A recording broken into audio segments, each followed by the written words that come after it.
Minsang tinaguri ang isa sa 8 wonders of the world dahil sa kamangha-manghang man-made structure nito.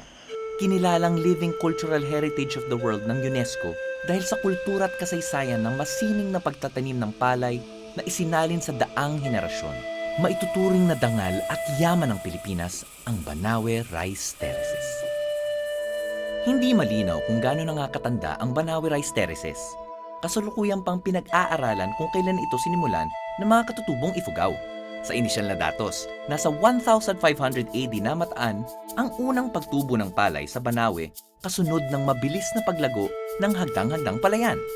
Pero alam nyo ba na ang unang pananim sa mga terraces ay hindi palay, kundi gabi? Probably the oldest cultigen there is gabi or taro. If you look at the mountains there, how the gabi is planted, they're often planted in spots there where there are streams, mountain streams. And in water, when they behave in sloping terrain, sometimes they create little terraces that are more or less flooded by water now and then when it rains. So sometimes these little terraces develop into a level flat of ground and they plant more gabi there. That is why the earliest Spanish chroniclers went up there. They probably went up from Nueva Vizcaya. No? They saw fields, terraced fields of gabi. Now these terraces could have been carved out later for the gabi. Rice seems to have appeared in the Cordilleras rather late. Ang unang palay sa Pilipinas ay nakita sa isang palayok sa Manga site sa Cagayan Valley. Hindi masigurado kung ito ay ang tinawan seedling na kilalang heirloom at traditional rice ng Ifugao. Ang tinawan ay isang uri ng malagkit na bigas na may natatanging kalidad, aroma, lasa at nutritional value. Ito ay tumutubo isang beses kada taon, base na rin sa ibig sabihin ng tinawan na once a year. Ito rin ay ginagamit sa paggawa ng rice wine. Maraming nag-aakala na inukit sa bundok ang rice terraces. Pero ang totoo, ang mga katutubo ay naglagay ng extension ng bundok. Paano kaya ito ginawa? The misconception of people is that terraces are carved out of the mountains. It is not.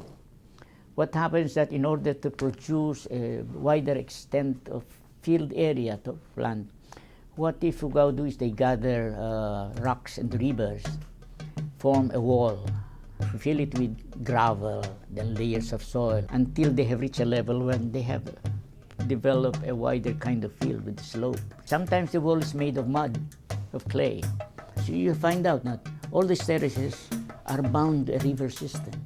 Imagine a rice terrace. They build the wall, they fill it with soil. At layers of soil, may gravel, iba-ibang grades until you have the loam up there sa ibabaw. How do they bring in the soil? What they did is up there, they build a dam. They dam up as mountain stream hanggang madami ng volume ng water. And then they let loose the water, spade the soil into the water that's flowing down. So they use water to bring in the soil to fill up the hydraulics, human ingenuity. Dahil sa nakakaakit na tanawin ito, kinikilala ang Banawe Rice Terraces bilang isa sa mga most visited tourist destinations sa Pilipinas, na kahilera ng Boracay, Bohol at Palawan. Mula sa November hanggang end of May, marami namang turista na pumupunta rito. Average is 70 doon sa peak season. Sa low season naman, mula June hanggang November, may average 20. Dito po sa Barangay Batad, ang mas marami po yung foreigner. Pag summer lang, may mga local tourists galing sa Maynila at saka yung mga balikbayan tiga Pilipinas na pumunta sa abroad tapos bumalik din dito sa Philippines. Sa dami ng local at foreign tourists na nahuhumaling na dayuhin ang Batad Rice Terraces, pumapangalawa ang turismo sa pangunahing pinagkukunan ng kabuhayan ng mga taga-Batad bukod sa pagsasaka. There's more to experience in Batad bukod sa rice terraces. Nandyan ang Tapia Falls at highest viewpoint. Dito makikita ang full view ng Mala Coliseum na rice terraces. It's really very, very beautiful. I really was impressed by all the green that was surrounding me. About those people I've met, I can say only positive things. I mean, they were all very open and very friendly. I went to the waterfalls, it was amazing. In the afternoon I also went to Awa, which is on the top of the mountain. And I find it really great because I could go there on my own. Di mauubusan ang pwedeng i-explore sa Banawe Rice Terraces dahil bukod sa sightseeing at mountain hiking, pwede ring mag-food tripping. May ibang turista na gusto nilang tikman yung mga local food namin tulad ng mga pagkain ng mga gulay at saka meron ding mga tulad ng inumin sa rice wine, yung mga native na chicken, native na pigs. Ang Batad Rice Terraces ay matatagpuan sa Cordillera Administrative Region sa probinsya ng Ifugao, bayan ng Banawe. Mula Maynila, babagtasin ang humigit kumulang 9 na oras sakay ng bus o private vehicle para makarating sa Banawe. Pagtungtong ng bayan, kailangan magrenta ng jeep o 4x4 para bumiyahe ng 1 oras pa bago makarating sa saddle. Dito ang last point na pwedeng makatext or tawag bago mag-hike ng 30 to 45 minutes pababa ng Barangay Batad. Total isolation na kasi pagdating sa baba dahil wala ng signal. Kung mabigat ang mga bitbit na bags at gamit, pwedeng umarkila ng porter sa halagang 150 hanggang 500 pesos, depende sa bigat ng dalahin. Madadaanan ang iba't ibang souvenir at antique stores bago makarating sa Batad Town proper. Pagdating sa Batad, bubungad ang Batad Tourist Information Center. Dito, magre-register at magbabayad ng 50 pesos heritage fee ang bawat turista. And, just a few steps away galing sa tourist center, masisilayan mula sa viewpoint area ang malaking bahagi na nakabibighaning Batad Rice Terraces at Batad Village. Maraming makabagong inns at lodges na pwedeng tuluyan habang nasa Batad. Pero pwede ring ma-experience ang mas malalim na Ifugao culture sa pagtira sa Ramon's Homestay at Ugay Lodge na nagpapaupa ng native Ifugao hut. Sa halagang 200 hanggang 250 pesos per night, mararanasan na ang ultimate Ifugao house living. Kaya naisipan ko na gagawin ko nga itong bahay kasi maraming foreigner na dumarating. Gugusto naman ng mga foreigner na marentahan. Pag summer kasi maraming foreigner na dumarating. Ang matutulog lang sa isang bahay na yan, mga 5 tao. Kagandahan dito, kaya matagal, dahil piling-pili yung kahoy na ginagawa kasi na tinayo, hindi basta-basta masira. Nara or yakal, abutin ng 100 years or more. Pwede mong i-transfer sa isang lugar, pwede. Kasi wala naman pako, puro tali lang. May design dito sa baba para hindi makaakyat yung daga. Kasi may nakalagay sa loob na palay. Ang natatanging kultura ng Batad ay lubos nilang ipinagmamalaki at mahigpit na pinananatili. Ang mga bumibisita doon ay pinauunlakan ng Batad locals ng native Batad dance at festive ritual with matching rice wine o tapuy drinking.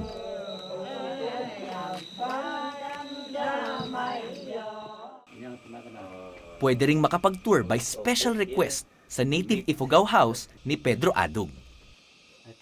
The things that you see here are the animals that were butchered when there is a death in the family, especially the death of my grandparents. We used to do this in order to follow our traditional or native custom. Especially when you belong to a rich family, you have to maintain your economic status so that when your children will get old, they will be reminded that these are the things that my father, my grandparents have done to my family. We do not throw it. We display for our family to see and for visitors to see. Ipinakita rin ni Sir Pedro ang minana nilang container jars na dating imbakan ng rice wine, mga antigong sibat na ginamit sa pangangaso, at mga native house furnitures na daang taon na ang edad. Sa pagdaan ng panahon, may mga problemang kinaharap ang Hagdang-Hagdang Palayan. Noong 2001, napasama ito sa listahan ng Endangered Heritage Sites ng mundo.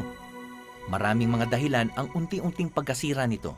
Isa na dito ang natural calamities. Way back 2011, nagkaroon ng malakas na bagyo, si Bagyong Pedring. Gabing yan, nung gumuho yung ito, kitna ng rice terraces namin dito. Pag gising ng mga tao dito nung umaga, nakita nila, nabigla sila na may malaking slide sa gitna. Bata-bata ko, nakita ko maganda yung rice terraces namin. Sa ngayon, wala na, sira-sira na eh. Yung ganitong tag-araw, yan, kulang yung tubig. Kaya kung uulan, talagang matitibak yung lupa na tuyo na. Ang pag-abandona sa rice paddies ng mga nag-migrate na Batad locals ay isa pang mabigat na problema kung bakit tuloy-tuloy ang pagkasira ng Hagdang-Hagdang Palayan. Umaalis sila ng mga bata kasi talagang kulang ng mga pagkain namin at saka yung pera na ibili namin sa mga damit. Kaya umaalis sila. Kasi talagang kami dito, mahihirapan kami. Kahit asin namin, pumunta kami sa Banawi. Kaya pumupunta sila doon sa Sinto. Dahilang umaalis sila kahirapan. Ang mga problemang ito ang kadalasang nababalitaan sa TV, radyo at social media. Pero ayon kay Jess Peralta, may isang sociological problem sa Batad na posibleng isang malaking dahilan ng pinsala sa rice terraces. The culture of Ifugao that built the terrace is different from the culture now. Previously, inheritance was down a single line. It's not divided. And if you ask the Ifugaos even now, how was the terraces inherited before their, say, primogeniture? Means the oldest child inherits. Actually, he makes the choice of which piece of property he will inherit of all the properties. And more often not, it's the rice terraces. So it's kept intact, right? But what's happening now, this kind of inheritance system is disappearing because of the legal system of the Philippines says bilateral, equal inheritance pattern. So one problem is the changing pattern of inheritance in Ifugao. Kung matindi man ang negatibong naidulot ng bagong inheritance pattern sa pagpapanatili ng terraces, aminado naman si Dr. Peralta na hindi madaling masolusyonan ito. Dadaan sa mahabang panahon at proseso para maamyendahan ang batas na pinaiiral ngayon. Mahirap mang matugunan ang aspetong ito, marami pa ring inisyatiba na pwedeng pagtulong-tulungan ng gobyerno at ng pribadong sektor para maisalba ang terraces, para maibalik at mapanatili ang ganda nito. Bilang unang hakbang, mabilis na ikinalat ng mga concerned volunteers ang pictures na nasirang rice terraces sa media at sa internet. Nung nagkaroon din ng slide nito, may mga local tourists na pumunta. Sabi nila, kailangan na magtulungan tayo para ma-restore to. Nung pumunta si Mr. Jan Chua, yung isang photographer ng galing Maynila, ang sabi niya, kailangan na magtulungan ang tao dito sa Batad. Hindi lang siguro ang taga-Batad ang dapat magtulungan tayong lahat. Through Jan Chua, na-launch natin yung Kachang. Kachang means yun ang local term namin sa bayanihan. Siyempre, di pahuhuli ang pamahalaan sa gawang bayanihan. Nang mabalitaan ang sira sa Hagdang-Hagdang Palayan, agad na pinondohan ng mahigit 24 million pesos ng national government ang rehabilitation ng Banawe Rice Terraces at inatasan ang Department of Agriculture na manguna dito. Nakiambag rin sa kontribusyon sa pondo ang Ifugao Provincial Government, DSWD, Banawe Municipal Government at Barangay Batad. Sa pamamagitan ng budget para sa rehabilitation, unti-unting naibalik ang gumuhong stone walls ng rice paddies. Ginawa na rin konkreto ang dinadaluyan ng tubig para sa irigasyon. Maraming component po yung project nito. Hindi lang sa restoration ng collapsed stone walls, pati alang, granary. Doon natin mag-iimbak yung mga butil na dapat na tatanim. Mas lalo pag nakroon ng calamiting ganon, yung mga training, strengthening of RBOs, yung mga rural organizations. So, component yun. Strengthening mga seminars, training ng mga farmers, nagkaroon tayo ng mga ganon. And isa pa, yung cobblestone na tsak-tsak. Ang tawag namin is tsak-tsak. It's a drying pavement. So, 7 cluster ng Batad is may na-construct natin na mga drying pavement, cobblestone o tsak-tsak. Yun yung mga component ng project nito, project ng DA dito sa Batad. Bukod pa dito, nagdagdag ang DA ng 10 million pesos para mapalakas at maparami ang produksyon ng tradisyonal o heirloom rice varieties ng Ifugao gaya ng Tinawan, Unoy at Dalikan. Di pa man natatapos ang rehabilitasyon noong June 2012, umani na ng positibong resulta ang pagsisikap ng gobyerno at pribadong sektor. Naialis ang Banawe Rice Terraces sa list of World Heritage in Danger. Paglipas ng isang taon, nito lang nakaraang June 2013, natapos na ang kabuuan ng proyekto para maibalik ang dating ganda at gating ng Batad Amphitheater Terraces. Kaakibat ng physical restoration, mas napabuti rin ang pamumuhay ng mga taga-Batad, pati na ang mga nasa karatig barangay. Yung mga nasira, na pwede nang mataniman ngayon. So that means i-increase yung harvest nila dahil na-restore yung mga nasirang terraces. Pangalawa is nagkaroon tayo ng livelihood dahil sa project nito. Maraming taong kumita dahil actually ang labor force natin is kulang pa dito, yung mga tao dito sa Batad. Kaya we invited other laborers from our adjacent barangays para tutulong sila. So at least makita ko maraming tao ang nagkaroon ng trabaho ng dahil sa project nito. At makikita natin na malaki ang pagkakaiba noong hindi na-restore yung mga rice terraces natin. Mas lalong gumanda ang view ng Batad Rice Terraces. Bayuhin man ulit ng bagyo at mga hamon na susubok sa tibay ng hagdang-hagdang palayan, napatunayan ng hindi padadaig ang mga taong tumulong para muli itong makabangon. Mga taong galing sa gobyerno, mga taong galing sa pribado, mga taong mismong nakatira dito. Hindi sila papayag na tuluyang maglaho ang isa sa mga sumisimbolo ng kasipagan, pagiging masikap at pagkamalikhain ng mga Pinoy. Patuloy nilang babantayan at aalagaan ang hagdang-hagdang palayan, ang Banawe Rice Terraces.